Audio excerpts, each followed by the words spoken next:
Fala galera, como é que vocês estão? Espero que estejam bem, sejam bem-vindos a mais um vídeo do nosso canal. Como vocês sabem, ou talvez não saibam, eu sou Ítalo Marques e esse é o Noir no Ar. E hoje eu venho dar continuidade às nossas análises semanais da segunda temporada de The Last of Us, dessa vez falando sobre o penúltimo episódio da temporada que chegou no último domingo.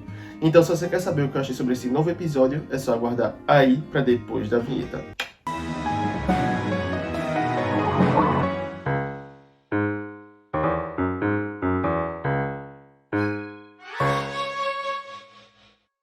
Bom, antes da gente começar, vocês sabem que eu tenho que vir aqui e pedir para vocês darem like no vídeo, se inscrever no canal, ativar o sininho para não perder nenhuma das próximas notificações aqui do Noir, comentar, compartilhar, façam a parte de vocês daí, que a gente faz a parte da gente daqui para entregar conteúdo para vocês. Não vai custar nada para vocês, vai ajudar bastante a gente e desde já a gente agradece demais. Jabá feito, bora pro tema! O sexto episódio da segunda temporada de The Last of Us, intitulado O Preço, se inicia com um prólogo que se passa ali em 1983, em Austin, no Texas, onde nós nos deparamos com Joel e Tommy. Joel no final da adolescência e início da fase adulta, e Tommy ali entre o início e o meio da adolescência. Tommy está apavorado, está com medo, e Joel está tentando acalmar ele ali, e ele está falando que o pai deles vai bater nele, vai arrebentar ele. Pelo visto é uma coisa que é corriqueira na vida deles, o pai aparentemente é bem agressivo, e Tommy fez alguma coisa que pode despertar no pai o desejo de bater nele. Então Joel tenta acalmar ele, diz que tudo vai ficar bem, manda ele pro quarto, porque Joel vai apanhar no lugar dele, ou seja, ele vai assumir a culpa por seja lá o que foi que Tommy fez. Então Tommy obedece e vai pro quarto, e o pai de Joel chega depois. O pai dele é policial, e ele diz que tem meia hora antes da ronda dele começar, ele vai precisar fazer a ronda, e ele e Joel começam a ter uma conversa sobre o que Tommy fez. Joel tenta assumir a culpa, mas o pai sabe qual foi a verdadeira história. Ele diz que sabe que Tommy estava meio que tentando comprar maconha, e aí rolou uma briga, e Tommy se envolveu nessa briga, só que Joel foi tentar dizer pro pai que foi ele que estava brigando, que tinha batido na pessoa. Só que o pai deles já averiguou a situação como policial e sabe o que de fato aconteceu. E ele fala que se não fosse por ele ser policial, os dois teriam ido pro reformatório. Então, eles têm uma conversa depois sobre a questão da agressividade. Quando o pai de Joel tem uma conversa franca com ele pega 2 cervejas lá e coloca em cima da mesa, meio que simbolizando que ele está enxergando o Joel como adulto naquele momento. E ele fala muito sobre como o pai dele tratava ele, conta uma situação que ele roubou um bombom numa loja e o pai fez ele devolver e pedir desculpa. E quando ele voltou para casa com o pai deu um soco na cara dele que quebrou o maxilar dele. Então ele fala que o pai dele era muito agressivo, que ele sabe que ele passa do ponto, mas que ele jamais pegou tão pesado com os filhos como o pai dele pegou com ele. E ele admite que ele não é perfeito, que ele é agressivo, mas que ele busca ser melhor do que o pai dele foi. E que espera que quando Joel tenha filhos, ele consiga ser melhor do que o pai dele é. E depois disso ele sai, vai fazer a ronda dele e deixa Joel sozinho. Aí cortamos para a abertura, dessa vez com o retorno da figura de Joel ali no final, fazendo companhia a Ellie, porque esse episódio vai ser bem focado neles dois. Depois disso, nós voltamos para Jackson, alguns anos antes do tempo em que a história está se desenvolvendo agora, e nós vemos Joel negociando uma encomenda com Seth. Em troca dessa encomenda, ele entrega um saco de peças de Lego. Pelo visto é algo muito raro, porque Seth fala que os netos dele vão adorar aquilo ali, e diz que a encomenda vai estar pronta no fim de semana, mas Joel diz que ele precisa para o dia seguinte. E aí, Seth pergunta qual o sabor que ele quer, se quer baunilha ou chocolate. E ele pede pra Joel escolher baunilha porque chocolate é muito difícil.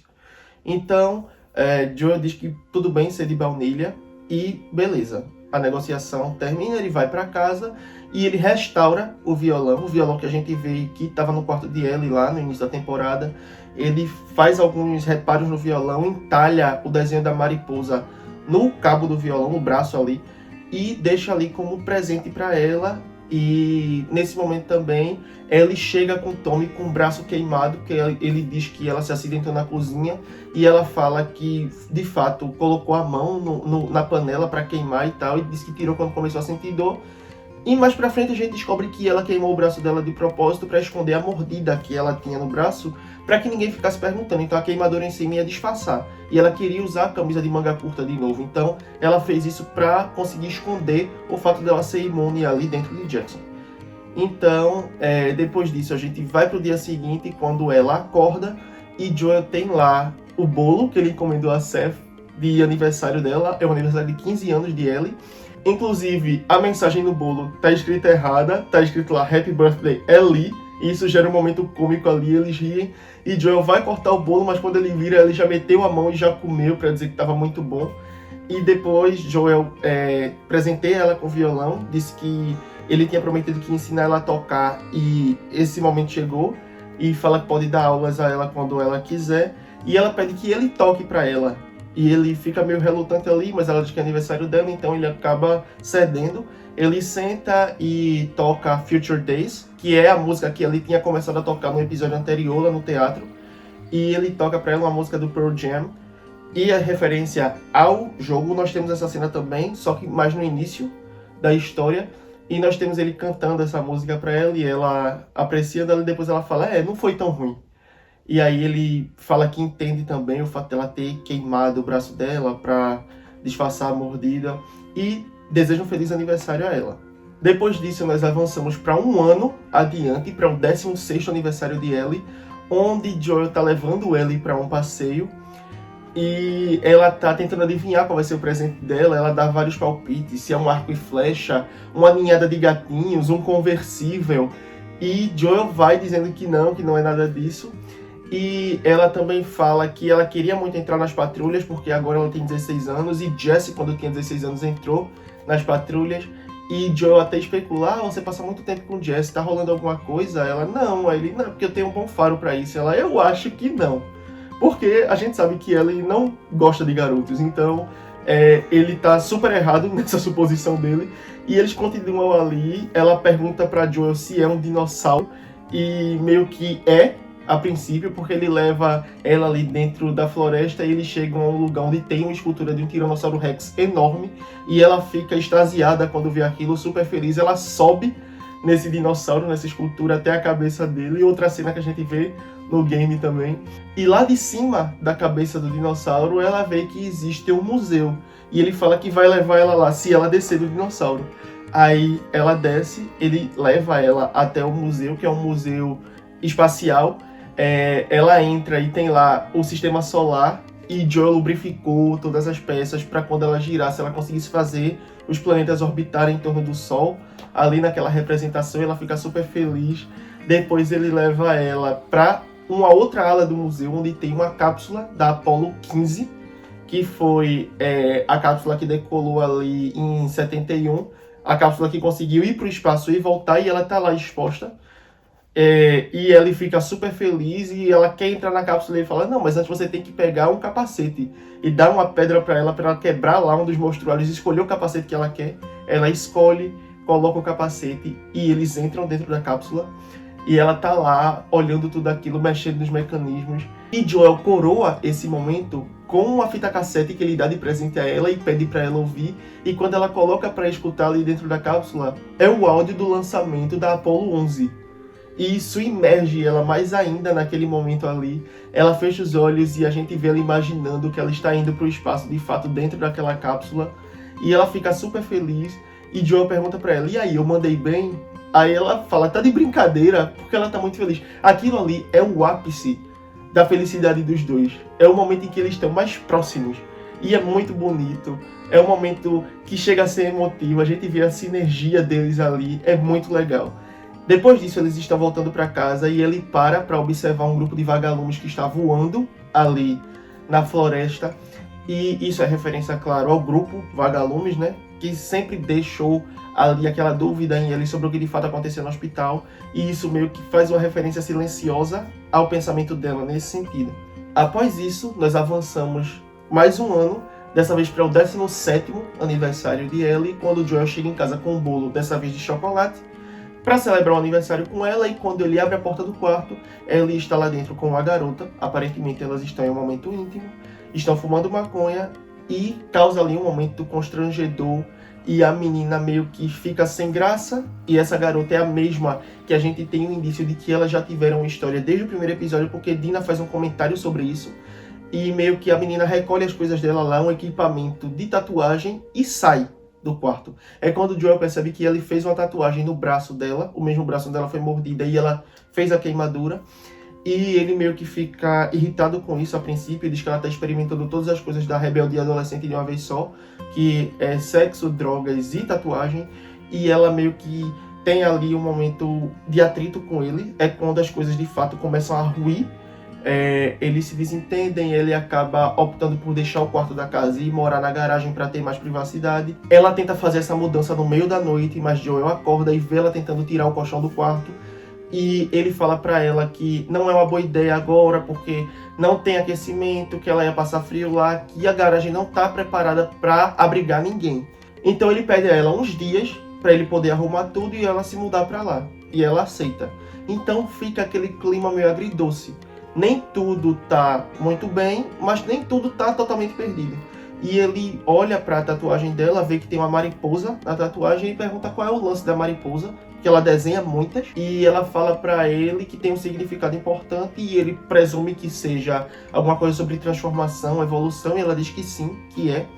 Mas depois disso, ele vai falar com Gale, a terapeuta, e ele pergunta sobre o que de fato significa a mariposa, e Gale fala para ela que não representa transformação, representa morte. E aí ele sai, deixa ela lá, ele conseguiu a informação que ele queria, então ele volta para casa. E depois disso, nós avançamos mais uma vez, dessa vez 2 anos à frente, para o aniversário de 19 anos de Ellie. Ela já está morando na garagem. Quando o Joel bate lá na porta dela, fala que agora que ela tem 19 anos, ela conseguiu o que ela queria, porque ele tinha pedido para ela ter paciência para poder entrar nas patrulhas. E ela teve, e ele vai levar ela para a primeira patrulha dela com ele. Então eles vão ali vasculhar, é como se fosse um treinamento para a patrulha. Então eles estão ali na floresta, eles estão simulando. Joel não está tentando envolver ela em perigo nesse primeiro momento, mas eles estão rondando ali, passeando, vendo os arredores de Jackson, até que Joel recebe um chamado avisando que 2 patrulheiros de Jackson estão em apuros e precisam de suporte.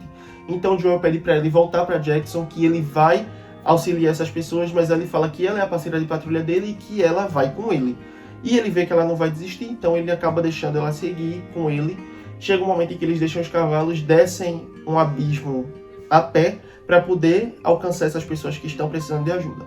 Então eles vão prosseguindo com cautela ali na floresta e eles encontram um infectado morto, depois um corpo sendo arrastado por um dos cavalos, e mais adiante eles se deparam com Eugene, que é o marido de Gale, e a gente sabe que ela tem rancor de Joel por causa de algo que aconteceu entre eles. E aí Eugene mostra que ele está mordido. Ele pede para ser levado a Jackson e ficar a uma distância segura de lá, só para ele ter a chance de falar com Gale uma última vez. Porque ele quer ter esse último momento com ela. E Joel não quer deixar ele fazer isso. Joel quer matar ele ali mesmo porque ele está infectado e não quer deixar ninguém correr o risco de se infectar por conta dele. Joel tem esse hábito de ser um escudo, de querer proteger todo mundo, então ele não acha prudente fazer isso.